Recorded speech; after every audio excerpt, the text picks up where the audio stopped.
Sir আপনি একটু যদি আমাদেরকে বলেন যে বাংলাদেশে এই যে বৈশাখের যে উদযাপনের ট্রেন্ডটা বা প্রচলনটা কিভাবে শুরু হলো? খুব সুন্দর প্রশ্ন করেছেন, কারণ এটা একটু আলোচনা আজকের দিনে গুরুগম্ভীর তো আলোচনা হবে না, আমরা হাস্যোজ্জ্বলভাবে এই আলোচনা করব।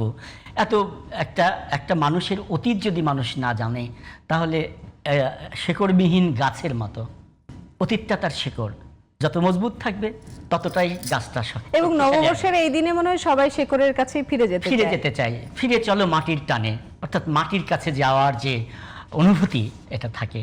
তো এখানে বাংলাদেশে এটা আমি একবার বলেছি যে শশাঙ্ক, তারপরে কিভাবে আকবর, এই পরিচয় সম্রাট আকবর কিভাবে প্রচলন করেছিলেন। এই যে এটা তো ঘরে ঘরে হতো, ঘরে ঘরে গ্রামে গঞ্জে কৃষকের মধ্যে ওই যে ব্যবসায়িক যে সংযোগ, ওখানকার দোকানদার বাজারে হতো।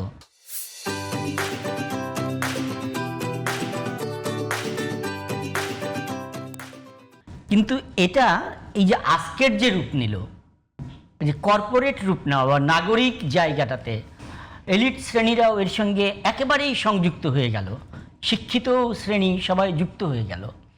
এটা মূলত 60-এর দশকে, বিশেষত 60-এর দশকে এখানে রাজনীতির যে সংকট চলছিল পূর্ব পাকিস্তানের সঙ্গে, সব রাজনৈতিক দল নিষিদ্ধ, বন্ধ। তখন রাজনীতির বক্তব্য, কথা বলার হাতিয়ার হিসেবে ছায়ানটের জন্ম হয়েছিল এবং মূলত তারাই প্রথমে এই রমনার বটমূলে একটা উৎসবের মধ্যে দিয়ে, প্রথমের দিকে চারুকলা ডিপার্টমেন্টে, তারপর আস্তে আস্তে রমনা বটমূলে, এরপরে বাংলা একাডেমি, এবং এর সঙ্গে শুরুর থেকেই দেখা যায় যে একটা ডিবেট তৈরি হলো। সেই ডিবেটটা কি, যারা ধর্ম পালন করে তারা বলল যে না, এগুলো করা যাবে না, এই যে মুখোশ বানানো, অমুক করা, তমুক করা ইত্যাদি, এগুলো বেদাত, এগুলো করা যাবে না।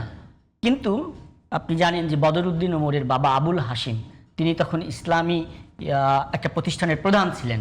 প্রেস ক্লাবে ওই সময়ে এসে বলেছিলেন যে ধর্মের পালনের সঙ্গে, ধর্ম বিশ্বাসের সঙ্গে এই অনুষ্ঠানের কোনো বিরোধ নেই, চমৎকার করে ব্যাখ্যা করেছিলেন। এবং 63 সালে প্রথম এই ছায়ানট তৈরি হওয়ার পরে প্রথমের দিকে তারা প্রোগ্রাম শুরু, ছোট ছোট করে প্রোগ্রাম, কিন্তু সেটাও পত্রপত্রিকাতে আসতো না, ওরা নিষেধ করতো। কিন্তু 64-র পরে দেখা গেল যে 65, 66, 67, 69, 69-এ শুধু পয়লা বৈশাখের সময় খুব ঘূর্ণিঝড় হয়েছিল, পালন করতে পারেনি। আস্তে আস্তে আস্তে আস্তে এই শোভাযাত্রাটা শুরু হলো ছোট ছোট করে, আর বিভিন্ন জায়গায়, এটা পুরন ঢাকায় এই ঢাকা বিশ্ববিদ্যালয়ের সলিমুল্লাহ মুসলিম হল, কার্জন হল, এই সমস্ত জায়গায় এটা, এবং আস্তে আস্তে উত্তরার দিকে, টঙ্গীর দিকে বিভিন্ন জায়গাতেও হলো। এবং এর সঙ্গে স্কাউট যারা করে, মুকুল ফৌজ যারা করে, তারাও যুক্ত হলো। একদিকে বিশ্ববিদ্যালয়ের ছাত্র শিক্ষকরা যুক্ত হচ্ছে এবং ছায়ানটকে কেন্দ্র করে যারা গান করে, নৃত্য করে, তারা হচ্ছে, এবং এর ধারাবাহিকতা শুরু হলো। 71 সালে তো মুক্তিযুদ্ধ সম্ভব না, 72 থেকে 77-78 পর্যন্ত কোনো বৈচিত্র্যহীনভাবে ওই গতানুগতিক ধারাই চলছিল। কিন্তু শহীদ প্রেসিডেন্ট জিয়াউর রহমান আসার পরে এই যে আজকে যে প্রাতিষ্ঠানিক রূপটা পেয়েছে, তখনও রমনাতেই হতো। উনি মধ্যরাতে করতেন, তার আগের দিন, অর্থাৎ চৈত্র সংক্রান্তির রাতে করে ছেড়ে দিতেন। তারপরে সকাল থেকে যে প্রোগ্রামটা ধারাবাহিকভাবে হতো সেটা। এবং তিনি 79 সালে জাসাস, অর্থাৎ জাতীয়তাবাদী সাংস্কৃতিক সংস্থা, দল যেটা তাদের, তারাও এর সঙ্গে যুক্ত হলো। এবং শিল্পকলা একাডেমি যে আজকে প্রাতিষ্ঠানিকভাবে এই চর্চাটা করেন, সেটা শহীদ প্রেসিডেন্ট জিয়াউর রহমানের সময়ে, এবং পরবর্তী সময়ে উনি রাতে করতেন, হুসেন মাহমুদ এরশাদে সেটা দিনে করা শুরু করলেন। এবং এর প্রথমে নাম হয়েছিল কিন্তু আনন্দ শোভাযাত্রা। এরপরে এসে কোনো এক সময় এসে বিচারপতি হাবিবুর রহমানের সময় 96-এ তত্ত্বাবধায়ক সরকার, তিনি এটাকে মঙ্গল শোভাযাত্রা করলেন। এবং আমরা দেখলাম রিসেন্টলি এসে অন্তর্বর্তীকালীন সরকার এসে আবার সেই আনন্দ শোভাযাত্রায় চলে গেলেন। এখন এসে এটা বৈশাখী শোভাযাত্রা।